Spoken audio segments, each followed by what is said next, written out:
క్రీస్తునాథుని యందు మిక్కిలి ప్రియ సహోదరి సహోదరులారా, ఈరోజు యావత్ ప్రపంచము కూడా క్రైస్తవులు మాత్రమే కాదండి, క్రైస్తవేతరులు కూడా యేసు పుట్టుకని, క్రీస్తు ప్రభు యొక్క జన్మదినోత్సవాన్ని ఘనంగా కొనియాడుతూ ఉంది, ఆర్భాటంగా కొనియాడుతుంది, ఆహ్లాదముతోటి కొనియాడుతూ ఉంది. చాలా సంతోషం, చాలా ఆనందం ప్రియులారా. అయితే ఈరోజు మనం ఎక్కడ చూస్తున్నా కానీ బాహ్యమైనటువంటి ఆడంబరాలు ఎక్కువైపోతూ ఉన్నాయి, బాహ్యమైనటువంటి అలంకరణలు ఎక్కువైపోతూ ఉన్నాయి.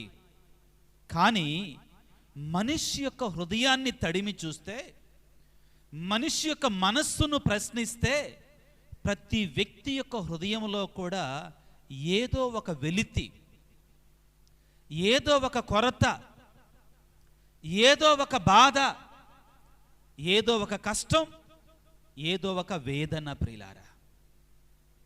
ఇక్కడ కూర్చున్నటువంటి మిమ్మల్ని అడిగితే, ఒకవేళ ఇక్కడ ఉన్నటువంటి వాళ్ళు నాకు ఏ బాధ లేదండి, నాకు ఏ చీకు ఏ చింత లేదండి, నాకు అసలు ఏ కష్టం లేదండి, ఏ అవసరం లేదండి అని అనేటువంటి వాళ్ళు ఎవరన్నా ఉన్నారా అంటే, ఎవరున్నారా? నాకు ఏం అవసరం లేదు, అన్నీ ఉన్నాయి, నాకు ఏ బాధ లేదు, నాకు ఏ కష్టం లేదు అనేటువంటి వాళ్ళు ఎవరన్నా ఉన్నారా? ఉంటే వెంటనే కొత్తగా పెట్టిన మరియ తల్లి స్వరూపం తీసేసి ఇక మిమ్మల్ని పెట్టాలి అక్కడ అన్నమాట, ఇక మిమ్మల్ని పెట్టాలి అక్కడ. ప్రియులారా, ఈ లోకంలో ఉన్న ప్రతి మనిషికి కూడా తెలిసి తెలియకుండా ఏదో ఒక రకమైనటువంటి వేదన, బాధ, కష్టము, కన్నీరు, ఆవేదన, దేనినో ఒక దాని గురించి అండి. ఇదే తప్పదు ప్రియులారా మనిషికి. నేను పరిపూర్ణంగా, నాకు ఎటువంటి కష్టం లేదు, నేను పరిపూర్ణంగా సమృద్ధిగా ఉన్నాను అనడానికి అవకాశం ఎవరికీ కూడా లేదు. ఒక 2 వారాల క్రితం ఒక భార్యాభర్తలు నా దగ్గరికి వచ్చారు. ఎక్కడి నుంచో, వారు ఎక్కడ అవన్నీ చెప్పకూడదు. వారిద్దరూ కూడా బాగా కలిగినటువంటి వారు. నాకు ఫోన్ చేసి విజయవాడలో నా దగ్గరికి వచ్చి, ఫాదర్ గారండి మీతో మాట్లాడాలి, మీ చేత ప్రార్థన చేయించుకోవాలి అని చెప్పటం జరిగింది. నా దగ్గరికి వచ్చిన తర్వాత వారు కూర్చున్నారు. కూర్చొని, ఫాదర్ గారండి మాకు శాంతి లేదండి అన్నారండి. మాకు శాంతి లేదు, మాకు సమాధానం లేదండి, మా కోసం ప్రార్థన చేయండి అన్నారు. నేనన్నాను, ఆర్థికపరమైన ఇబ్బందులా, డబ్బుపరమైన ఇబ్బందులా అంటే వాళ్ళు అన్నారు, లేదండి మేము కోటీశ్వరులమండి అన్నారు. ఎటువంటి వాళ్ళంటండి? కోటీశ్వరులట ప్రియులారా. చెప్పారు వాళ్ళే, మాకు బిజినెస్లు ఉన్నాయి, మాకు వ్యాపారాలు ఉన్నాయి, దేవుని దయ వలన మాకు చాలా డబ్బు ఉందండి. ఏం మీకేమన్నా పిల్లలు లేరా? పిల్లలు ఉన్నారండి, దేవుని కృపలను మాకు బిడ్డలు కూడా ఉన్నారండి. మరి ఏంటి, పిల్లలు మీ మాట వింటలేదా? వింటున్నారండి, మా పిల్లలు చాలా మంచివాళ్ళండి. మరి ఏంటి అంటే, వాళ్ళు చెప్పిన ఒకే ఒక మాట ఏందో తెలుసా? ఏంటో తెలియదు కానీ ఫాదర్ గారండి, ఎప్పుడు చూద్దామన్నా కానీ మా కుటుంబంలో శాంతి ఉండదు, సఖ్యత ఉండదు. వాళ్ళు చెప్పిన మాట ఇదేనండి, సఖ్యత ఉండదు, సమాధానం ఉండదండి. ఏదో ఒక రకమైన గొడవ, ఏదో ఒక రకమైనటువంటి గందరగోళం, ఏదో ఒక రకమైన అశాంతి, ఏదో ఒక రకమైనటువంటి అలజడి అని ప్రియులకు దేవుని బిడ్డలారా, ఇదిగో వచ్చినటువంటి వారు చెప్పటం జరిగింది ప్రియులారా. వారి కుటుంబంలోనే కాదు, మనందరి కుటుంబాలలో కూడా, మనందరి జీవితాలలో కూడా ఏదో ఒక రకమైనటువంటి సమస్య. ఒకసారి ప్రపంచాన్ని చూడండి ప్రియులకు దేవుని బిడ్డలారా, ప్రపంచాన్ని చూడండి ఒక్కసారి. నిన్నటి రోజున ఇప్పటికీ కూడా ఉక్రెయిన్ రష్యా మధ్యలో రావణ కాష్టం కాలుతూ ఉందండి. శాంతి లేదు, సమాధానం లేదు, యుద్ధం భీకరంగా జరుగుతుంది. కొన్ని వేల లక్షల కోట్ల రూపాయలు బాంబుల కొరకై, సైనికుల కొరకై సర్వనాశనం చేస్తున్నారండి. ఆ డబ్బును పేదలకు ఇవ్వమంటే మాత్రం వాళ్ళకి మనసు ఒప్పదు. శాంతి లేదు, ప్రజలు ప్రాణాలు గుప్పెట్లో పెట్టుకొని పారిపోతున్నారు ప్రియులారా ఇతర దేశాలకి. ఇక స్వయంగా ప్రియులారా యేసు ప్రభు పుట్టినటువంటి దేశమైనటువంటి పాలస్తీనా దేశంలో ఈ రోజున హమాస్కి, గాజా స్ట్రైఫ్కి, అదేవిధంగా ఇజ్రాయెల్ సైన్యాలకి మధ్యలో భీకరమైన యుద్ధం జరుగుతుంది. కొన్ని వేల మంది అక్కడ మరణిస్తూ ఉన్నారు. శాంతి ఉందా? లేదండి. సమాధానం ఉందా? లేదండి మనిషికి. ఒకసారి ప్రియులారా ఇదిగో కాశ్మీరు ఆ యొక్క బోర్డర్లోనికి వెళితే మనం అక్కడ కూడా నేటికి కూడా నిత్యము కూడా బాంబుల పిరంగుల మోతలు ప్రియులారా. మనిషి ఎక్కడ చూసినా కానీ శాంతి లేదు, సమాధానం లేదు. మానవుడు వెతుకుతున్నారు నాకెక్కడ శాంతి దొరుకుతుందని, నాకెక్కడ సమాధానము దొరుకుతుందని. ప్రతి మనిషి కూడా నాకు శాంతి ఎక్కడ దొరుకుద్ది, సమాధానం ఎక్కడ దొరుకుద్దని వెతుకుతున్నారు పిల్లారా. ఇదిగో ఆ పాట ఉంది కదండి, శాంతి ఎక్కడ దొరుకునని, సమాధానం ఎక్కడ దొరుకునని జగమంతా వెతికాను, సర్వజనులను అడిగాను, చివరికి అది ఎవరిలో కనుగొన్నాను? నీలోనే కనుగొన్నాను. ఇందాక అనుక్రమ గీతాన్ని పాడారు మీరు, అందులో సమాధాన అధిపతి హల్లెలూయా పాట పాడారు కదమ్మా. ఏమని పాడారు? సమాధాన అధిపతి నీవే. ఈ రోజున మనం ప్రియులారా ఎందుకని ఇంత ఘనంగా ఇంత గొప్పగా యేసయ్య పండగ చేసుకోవాలి అంటే, శాంతి లేనటువంటి మానవునికి, సమాధానం లేనటువంటి మానవునికి శాంతినిచ్చేటువంటి ఏకైక దేవుడు ఈ రోజున ఈ లోకములో జన్మించాడు. సమాధానం ఇవ్వడానికి, శాంతినివ్వడానికి ఈ లోకములో యేసయ్య జన్మించాడో ఆయన మాత్రమే శాంతినివ్వగలడు. ఆయన తప్ప మరొకరు శాంతిని ఈ లోకానికి ఇవ్వలేరు. Hallelujah, praise the Lord, praise the Lord. క్రీస్తునాథుని యందు మిక్కిలి ప్రియులారా, ఎందుకని ఈ రోజున చిన్న బాలయేసు యొక్క, దివ్య బాలయేసు యొక్క ఈ పండగని ఇంత ఘనంగా చేసుకోవాలి అంటే, శాంతిని ఇవ్వగలిగినటువంటి ఏకైక దేవుడు, సమాధానాన్ని ఇవ్వగలిగినటువంటి ఏకైక దేవుడు ఈ రోజున మన మధ్యలో జన్మించాడు. ఒకసారి వాక్యాన్ని చదువుకుందాం ప్రియులారా. లూకాసు వార్త 2వ అధ్యాయము, లూకాసు వార్త 2వ అధ్యాయము 13వ వచనం నుండి చదువుకుందాం. దేవుని యొక్క దూతలు గొల్లలతో పలికిన మాట ఏమిటి? యేసు ప్రభు ఈ లోకములో జన్మించినప్పుడు, యేసు ప్రభు ఈ లోకములో పుట్టినప్పుడు ప్రియులారా గొల్లల దగ్గరికి దేవుని యొక్క దూతలు వెళ్ళారు. వెళ్ళి వారికి మీకు పరమానందాన్ని కలిగించేటువంటి శుభ సమాచారాన్ని మీకు తెలియజేస్తాను. ఏమిటి ఆ పరమానందాన్ని కలిగించే శుభ సమాచారం? ఏమిటి ఆ శుభవర్తమానం? చదువుకుందాం పిల్లరా 13వ వచనములో. వెంటనే ఆ దేవదూతతో పరలోక దూతల సమూహము ప్రత్యక్షమై సర్వేశ్వరుని ఇట్లు స్తుతించెను. మహోన్నత స్థలములలో సర్వేశ్వరునికి మహిమ. భూలోకమున ఆయన అనుగ్రహమునకు పాత్రులకు వారికి సమాధానము కలుగునుగాక. హల్లెలూయా, ప్రైజ్ ది లార్డ్, హల్లెలూయా. ఆయన అనుగ్రహమునకు పాత్రులైనటువంటి వారికి ఏం కలుగుతుందంటండి? సమాధానం. ప్రియులారా, ఈ సమాధానం కొరకే, ఈ శాంతి కొరకే మానవాళి వెతుకుతుందండి, ప్రాకులాడుతుందండి, వెతుకుతుంది ప్రియులారా. ఇదిగో నేను చెప్పాను కదా, ఒక 2 వారాల క్రితం ఆ కుటుంబం వచ్చింది నా దగ్గరికి. అయ్యా మాకు అన్నీ ఉన్నాయి, కానీ తెలియనటువంటి కలతలు, తెలియనట్టు అశాంతి, సమాధానం లేదు, శాంతి లేదు. వెతుక్కుంటూ వచ్చారండి. వారికి అర్థమైంది డబ్బులో శాంతి లేదో. అందరికి ఒక ప్రశ్న, డబ్బు ఎంతమందికి కావాలి? చేతులు పైకెత్తండి. అబద్ధం ఆడమాకండి మళ్ళా. డబ్బు ఎంతమందికి కావాలి? చేతులు పైకెత్తండి. అట్టొద్దు, కావాలన్నోళ్ళు చేతులు పైకెత్తండి. ఏమ్మా నీకొద్దా? ఆ మెడలో ఉన్నటువంటి బంగారం ఇచ్చేసాయి, ఆ చెవులుకున్న బంగారాన్ని ఇచ్చేసాయి తల్లి. నీకొద్దా? మరి చేయి పైకెత్తు. డబ్బు ఎవరికి కావాలి? వాళ్ళందరికీ, అందరికీ కూడా డబ్బు. రెండో ప్రశ్న, జాగ్రత్తగా వినండి, ఓకేనా? జాగ్రత్తగా వినండి అందరూ కూడా. రెండవ ప్రశ్న, డబ్బు అందరికి కావాలన్నారు. డబ్బుతోటి శాంతిని కొనుక్కోవచ్చా? ఒక 100 రూపాయలు తీసుకెళ్ళి, బాబు ఒక 1/4 కేజీ శాంతిని ఇవ్వయ్యా, ఒక 1/4 కేజీ సమాధానాన్ని ఇవ్వయ్యా అని కొనుక్కోవచ్చా? 1,00,000 రూపాయలు పెట్టి 1 కేజీ కొనుక్కోవచ్చా శాంతిని? 1 కోటి రూపాయలు పెట్టి, 100 కోట్లు పెట్టి, మరి అయినా కానీ డబ్బు కావాలా? కావాలి. అంటే ఇది మానవ నైజం. డబ్బుతోటి శాంతిని ఎవ్వరు కూడా. కానీ ఇంకొక విషయం చెప్తున్నానండి, ఇది సత్యం ప్రియులారా. డబ్బుతో, ధనముతో, డబ్బు వద్దంటలేదని అందరికి కావాలి, ధనం వద్దంటల్లా అందరికి కావాలి, అందరికీ కావాలి. ఎందుకంటే నాకు కూడా కావాలంటే అబద్ధం ఎందుకు ఆడాలి? పీఠం మీద దగ్గర నిలబడి నేను అబద్ధాలు చెప్పకూడదు.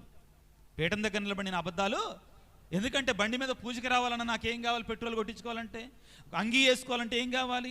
చెప్పులు కావాలి, ఉండటానికి ఒక భోజనం తినాలి కదా. నేను కూడా, నాకు కూడా కాస్తో కూస్తో, ఫాదర్ గారికి కూడా కాస్తో కూస్తో కావాలి, ప్రతి ఒక్కళ్ళకి కావాలి.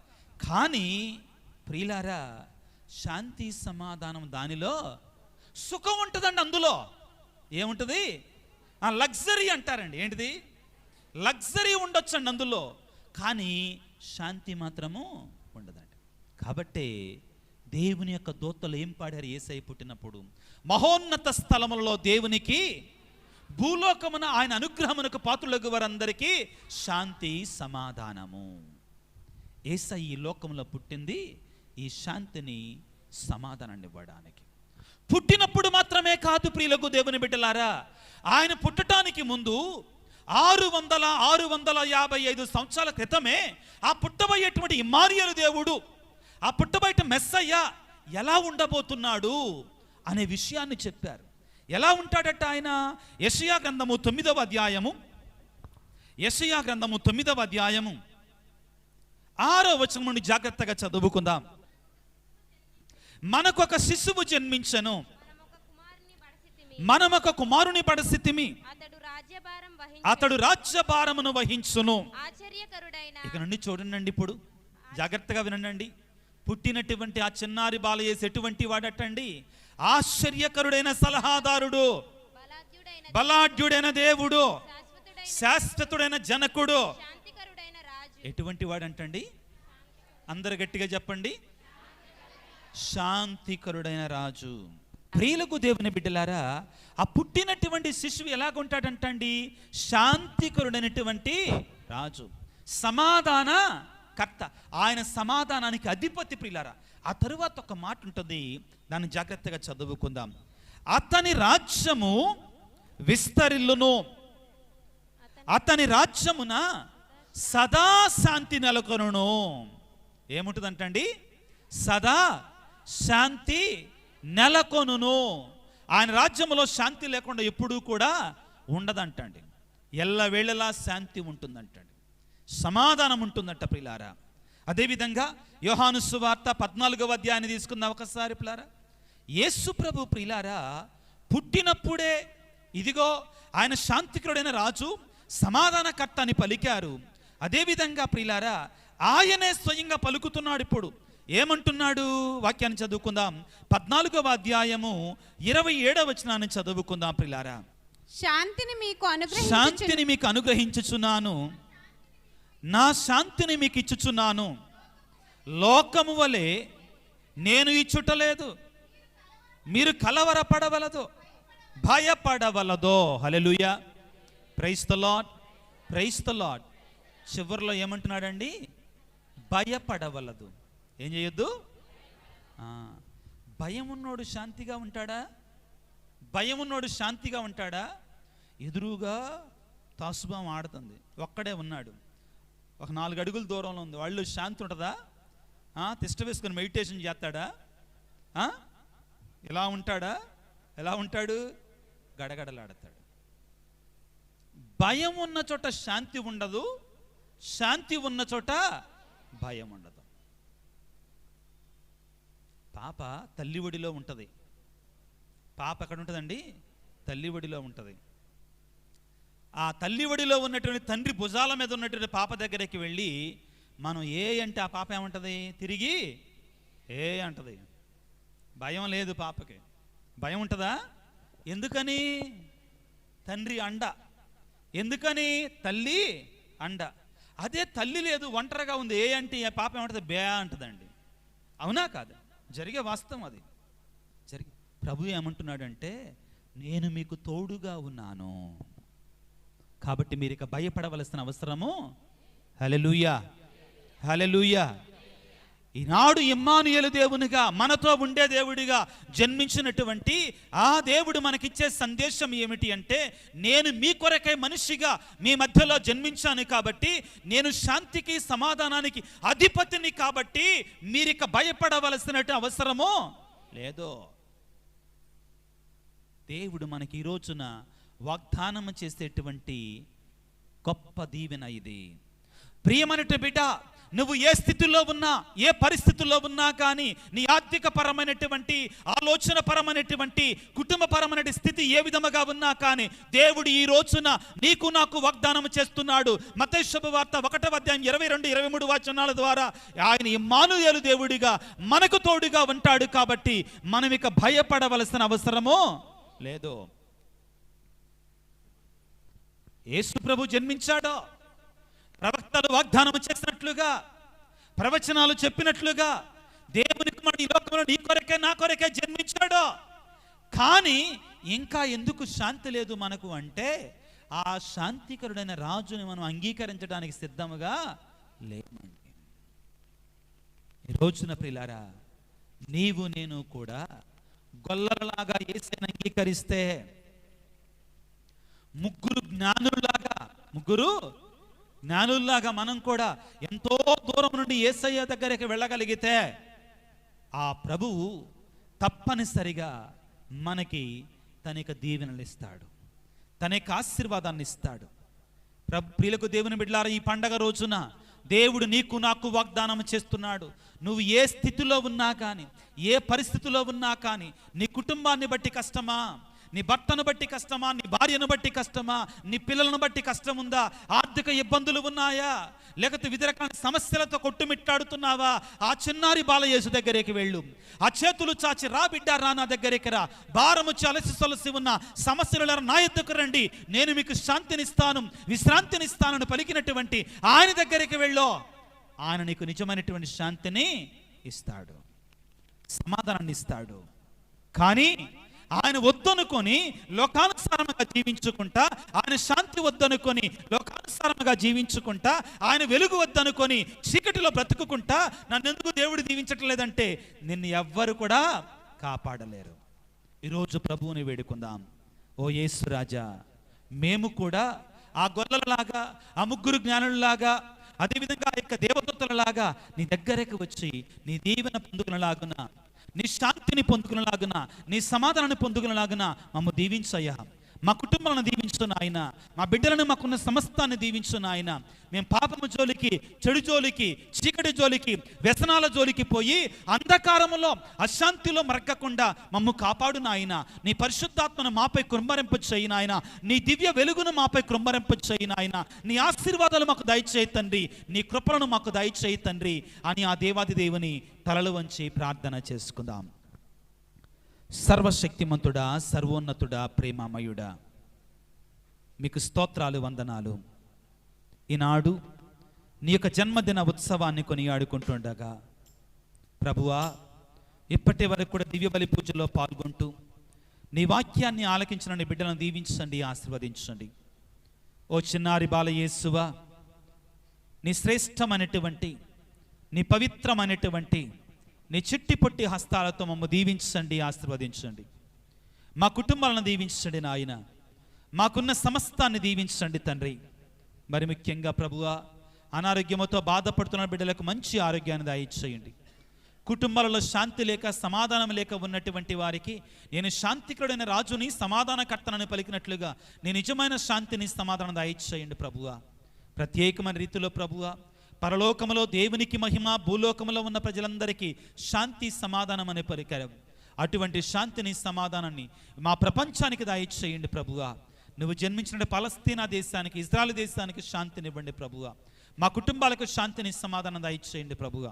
వివిధ రకాల ఇబ్బందులతో, కష్టాలతో, శ్రమలతో ఉన్నటువంటి వారికి కావలసినటువంటి దీవెనలు ఆశీర్వాదాలు ఈ క్రిస్మస్ పండుగ రోజున, ఈ క్రీస్తు జయంతి పండుగ రోజున సమృద్ధిగా దయచేయమని మా నాథుడైన యేసయ్య అతి పరిశుద్ధ నామమున అడిగి వేడుకొనుచున్నాము తండ్రి. ఆమేన్.